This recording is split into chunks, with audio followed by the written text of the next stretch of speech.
सुमेश जी, जो जी राष्ट्रपति महोदय ने कहा अभी कि भाई उनकी तनख्वाह 5 लाख है, लेकिन उनका जो है ना इनकम टैक्स 2.25 लाख रुपए कट जाता है, तो इस पे बड़े सवाल यही उठ रहे हैं। मैं भी यही सवाल उठा रहा हूं कि उन्होंने ऐसा झूठ क्यों बोला, या किसी गलतफहमी के चलते उनसे मुंह से ये निकल गया, झूठ बोला गया, या फिर वो पुराने भारतीय जनता पार्टी के नेता हैं और जिस तरह से भारतीय जनता पार्टी के नेता मशहूर हैं झूठ बोलने के लिए, तो कहीं ना कहीं वो आदत जो है वो उनसे गई नहीं। उनके सामने माइक दिखा, पोडियम दिखा और जनता बैठी हुई दिखी, तो फिर उन्होंने बोल डाला। देखिए, दो तीन बातें हो सकती हैं। ये तो नहीं मैं कहूँगा कि इतने गरिमा वाले पद पे बैठे हुए व्यक्ति झूठ बोलना चाहेंगे या झूठ बोला होगा जानबूझ के उन्होंने। वो ये है कि एक तो हमारा इनकम टैक्स वैसे ही कम्प्लेक्स है, तो दो एक बातें हो सकती है कि मार्च एंड है, अभी अभी रहा होगा, मार्च एंड में ज़्यादा डिडक्शंस हो जाती हैं। कई बार टीडीएस आपको पूरे साल का बचा होता है और आपको बहुत ज़्यादा टैक्स देना होता है, तो कई बार आपके जो टैक्स कंसल्टेंट होते हैं वो आखिरी महीनों में ज़्यादा काट देते हैं, या बैंक भी काट देते हैं, जो भी आपके सैलरी देने वाले हैं आखिरी महीनों में ज़्यादा काट देते हैं पर्क्स को कैलकुलेट करके। तो हो सकता है वो एक आखिरी महीने की कोई सिचुएशन रही हो जो उनके माइंड में हो और उन्होंने वही स्टेटमेंट दे दी हो। औचित्य नहीं लगता स्टेटमेंट का, इनकरेक्ट तो है ही है prima facie, because maximum slab which is there in income tax 1 crore से ऊपर जो है ज़्यादा से ज़्यादा जो पहुंचती है वो 30 जमा 10 जमा 4%, तो 44% के आसपास। 44 कहना भी ठीक नहीं होगा, 40 के ऊपर 4% टैक्स, विच इज़ रफली अबाउट 1.6, तो 41.6 के आसपास जो है मैक्सिमम स्लैब पड़ती है। तो वो बट वो तो सुमेश जी 1 करोड़ प्लस वाले के लिए हो गई ना। 1 करोड़ प्लस वाले की, इनकी तो 5 लाख अगर सैलरी है तो 60 लाख रुपए सैलरी की हुआ। बात करें तो 60 लाख का से ऊपर नहीं बनती, तो इन पे तो 30% प्लस 4% की स्लैब बनती है, और 30% 1.2 अलग लगा लीजिए।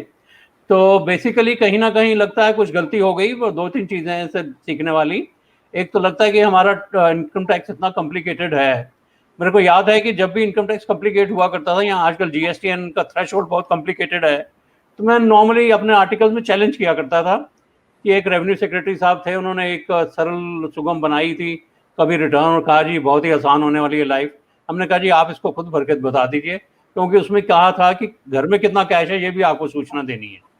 तो मैंने कहा जी आप अपना भर के दिखा दीजिए, अगर लगता है तो उसको बंद कर दीजिए। तो सबक उन तक पहुंचा, उन्होंने किया।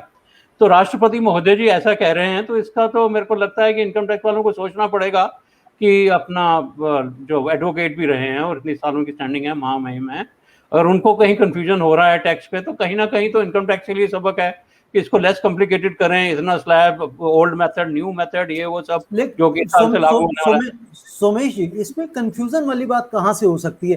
भाई जो टैक्स कटता है, यानी कि जो हम पैसा पे करते हैं, वो तो हमारे मतलब कहते हैं ना टिप्स पे हो ही जाता है।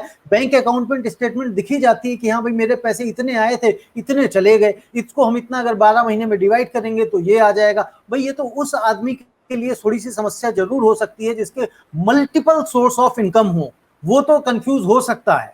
अगर सिर्फ जहां वो सैलरी के रेफरेंस में बात करी जा रही, 5 लाख रुपए के रेफरेंस में बात करी जा रही, तो मतलब कैसे कंफ्यूजन हो सकता है, ये समझाइए आप। देखिए, दो तीन मैं वास्तु स्थिति तो नहीं जानता, खैर वो तो उनके ऑफिस को या उनको ही चाहिए कि क्लैरिफाई करें, बिकॉज एक ऐसे महिमा युक्त पद पे बैठा व्यक्ति विशेष अगर कुछ ऐसा संभावित गलती होती है तो उसको क्लैरिफाई करना बहुत ज़रूरी है, क्योंकि इसका जो है इम्पैक्ट बहुत दूर तक होता है। अगर एक प्रेसिडेंशियल स्टेटमेंट है वो फॉरेन कंट्रीज में जाती है, तो वहां पे लोग समझेंगे कि इंडिया में इनकम टैक्स स्लैब 60 से 65% है, विच इज नॉट करेक्ट। आपकी सारी इन्वेस्टमेंट के लिए जितने आप प्रयत्नशील रहते हैं इन्वेस्टमेंट लेने के लिए, वो सारे के सारे लोग इम्पेक्टेड होंगे इससे। वो तो सोचेंगे कि इतना अगर प्रेसिडेंशियल स्टेटमेंट में इतना लिखा है तो यही सही वास्तु स्थिति होगी। तो कहीं ना कहीं उनके ऑफिस को जहां पे भी गलती हुई है जांच करके लगता है कि गलती है, तो उसको सही स्टेटमेंट देना चाहिए। इसमें कोई वो नहीं है, because it's a very important, एक डिग्निटरी स्टेटमेंट देता है। मेरे को याद आता है एक और मौका, जब ये डिमोनेटाइजेशन हुई थी, तो वो जो एक रात्रि में भाषण हुआ हमारे प्रधानमंत्री जी का, 12 बजे के बाद सब नोट बंद, पुराने बंद, ये वो सब सब सब। तो उसमें उन्होंने ये भी कहा था कि मार्च तक आपको नोट कन्वर्जन परमिटेड होगी, पुराने से नए नोट में आने में। तो जब आरबीआई की बात आई तो आरबीआई ने उसे 31 दिसंबर तक कर दिया गजट नोटिफिकेशन में। तो ये प्रश्न उठा वहां पे कि जी प्रधानमंत्री जी ने एक नेशनल टेलीकास्ट में आके ये कहा कि मार्च में खत्म होगी, तो ये आपने ये कैसे अपना 31 दिसंबर को खत्म करने की सोच रहे हैं? तो हमारे जो देश के सबसे बड़े लॉ ऑफिसर उन्होंने स्टेटमेंट दी कि जी प्रधानमंत्री जो भी कहें वो देश का कानून ही है, कानून जो भी होगा मोनेटाइजेशन के बारे में वो गवर्नर देते हैं और यहाँ आरबीआई डिसाइड करता है। तो एक बहुत ही हास्यास्पद स्थिति सी हो गई एक तरह से कि एक प्राइम मिनिस्टर साहब ने आके पूरा पूरा नेशनल टेलीकास्ट पे कह दिया जी मार्च में खत्म होगी, नीचे से जो गजट नोटिफिकेशन उठ रही है जो कि गवर्नर ने नहीं किया था डिमोनेटाइजेशन, प्रेसिडेंट ने प्राइम मिनिस्टर ने अनाउंस किया था, उन्होंने कह दिया जी वो है। तो दोनों बातों में कॉन्फ्लिक्ट आ गया।